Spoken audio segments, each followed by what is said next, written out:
कुख्यात गैंगस्टर राहुल सिंह का गैंग झारखंड के अलग अलग इलाकों में आतंक का दूसरा नाम बन गया। इसके इशारे पर इसके गुर्गे किसी भी वारदात को अंजाम देने से गुरेज नहीं करते हैं। इसके बावजूद अब तक पुलिस राहुल सिंह के लोकेशन को पता नहीं लगा पाई। आखिरकार अब ब्लू कॉर्नर नोटिस जारी किया है। इस नोटिस के बाद सवाल उठने लगा कि क्या राहुल सिंह भी कहीं प्रिंस खान की तरह विदेश तो नहीं भाग गया? क्या वह झारखंड छोड़कर दूसरे देश में चला गया, यानी भारत से दूसरे देश जाकर वहां से झारखंड में अपना आतंक का नेटवर्क चला रहा है? क्योंकि इसी पैटर्न पर कई गैंगस्टर झारखंड में काम कर रहे हैं। चाहे हम प्रिंस खान की बात कर ले या फिर जिस तरह से सुनील मीना की गिरफ्तारी अजरबैजान से हुई, तो इस बात से भी इनकार नहीं कर सकते कि पुलिस को इतने लंबे समय तक चकमा देकर अगर भारत में युवक रहता, वह गैंगस्टर रहता, तो कहां छुप कर बैठता। यही वजह है कि हो सकता है कि इंटरपोल ने ब्लू कॉर्नर नोटिस जारी कर दिया है,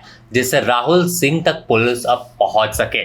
इस ब्लू कॉर्नर नोटिस के जारी होने के साथ ही चर्चा शुरू हो गई कि क्या अब पुलिस गिरफ्त में गैंगस्टर राहुल सिंह आएगा, और क्या यह भी नेपाल या फिर किसी अन्य देश में बैठकर झारखंड में नेटवर्क चला रहा है। तमाम चीजों का खुलासा तब होगा जब पुलिस की जांच होगी, इंटरपोल के द्वारा कोई जानकारी पुलिस के साथ साझा की जाएगी और फिर पुलिस मीडिया के सामने रखेगी कि आखिर राहुल सिंह कहां है। ऐसे में अब यह जान लीजिए कि आखिर ब्लू कॉर्नर नोटिस क्या होता है। तो इससे एक अंतरराष्ट्रीय अलर्ट माना जाता है, और जो अपराधी लंबे समय तक फरार रहता है, पुलिस की गिरफ्त में नहीं आता है, वैसे अपराधियों के लिए इंटरपोल के जरिए नोटिस जारी होता है। और इस नोटिस के जारी होने के पीछे की कहानी साफ है कि कहीं भी एक्टिविटी हो, पुलिस को शक हो तो वह कि विदेश भाग सकता है या विदेश चला गया, तो वैसे स्थिति में ऑलरेडी पहले से जो है अलर्ट पर रहेगी तमाम एजेंसियां, तो वह उस व्यक्ति पर नजर रखेगी और कहीं भी कोई जानकारी आती है तो तुरंत उसे हिरासत में ले लिया जाएगा। यही वजह है कि अब ब्लू कॉर्नर नोटिस के जरिए राहुल सिंह पर शिकंजा कसने की तैयारी में पुलिस है।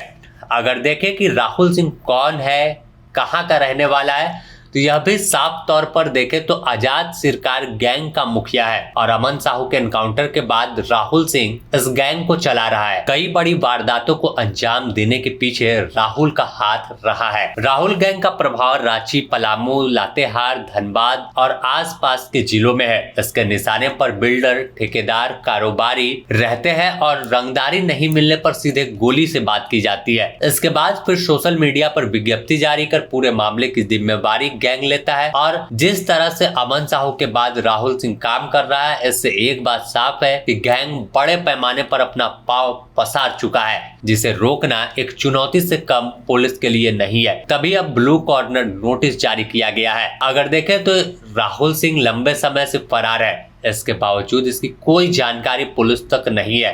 अगर इससे पहले की बात करें तो मयंक सिंह, जो अमन साहू गैंग से ही जुड़ा हुआ था, जिसका ओरिजिनल नाम सुनील मीना है, इसी तरह अमन के रहते हुए वारदात को अंजाम देने के बाद विज्ञप्ति जारी करता था। और जब पुलिस ने इसका जानकारी निकाला, पुलिस ने तमाम सोर्सेस पर काम किया, टेक्निकल सेल की मदद ली, तो पता चला कि यह अजरबैजान में बैठा है और वहीं से एक कड़ी के रूप में काम करता है। अमन गैंग के लिए हथियार मुहैया कराना हो या गोला बारूद हो, और कैसे रंगदारी मांगना है, तो वह भी यह डिसाइड करता था। आखिरकार इस पर कार्रवाई हुई और इंटरपोल की मदद से इसे ट्रेस किया गया, और फिर एटीएस अजरबैजान पहुंची, जहां तमाम प्रक्रिया पूरी करने के बाद इसे रांची लेकर आई और इससे पूछताछ की गई, तो कई खुलासे जो है वो सामने आए थे। साफ तौर पर अब माना जा रहा था सुनील मीना की गिरफ्तारी के बाद कि गैंग और गैंगस्टर पर अब लगाम लग जाएगा, क्योंकि ये मेन कड़ी था। अमन साहू का एनकाउंटर हो चुका था, लेकिन अब राहुल सिंह जिस तरह से गैंग की कमान को लेकर आगे बढ़ रहा था, यह पुलिस के लिए सर दर्द था। और यह सर दर्द इस तरह बना कि अब आखिरकार इंटरपोल की मदद ली जा रही, यानी तमाम झारखंड पुलिस की एजेंसी फेल हो गई, तो आखिरकार अंतरराष्ट्रीय अलर्ट जारी किया जा रहा है। हो सकता है कि राहुल सिंह पंजाब या अन्य कोई जगहों पर बैठा हो, या फिर कहीं विदेश यानी नेपाल, अजरबैजान, मलेशिया, दुबई जैसे शहर निकल गया हो, तो इससे इनकार नहीं कर सकते कि राहुल सिंह कहाँ है, किस तरह से वारदात को अंजाम दिलाता है, क्योंकि अब तक सिर्फ राहुल सिंह की विज्ञप्ति, फोन कॉल तक जानकारी है और सोशल मीडिया पर जो तस्वीर सामने आती है राहुल सिंह किस तरह बैठा है, कहाँ बैठा है, ये अब तक ट्रेस पुलिस नहीं कर पाई है। अगर इससे पहले देखें तो प्रिंस खान को भी रेड कॉर्नर नोटिस जारी किया गया था, जिस पर कार्रवाई करने को लेकर लगातार एजेंसी अलर्ट है। तो अब राहुल सिंह को पकड़ने के लिए ब्लू कॉर्नर नोटिस का सहारा लिया जा रहा है। देखना होगा कि आखिर यह ब्लू कॉर्नर नोटिस कितना सार्थक साबित होता है और कब तक राहुल सिंह पर शिकंजा झारखंड पुलिस का कसता है। बने रहे द न्यूज पोस्ट के साथ, इससे जुड़ी और भी अपडेट देंगे।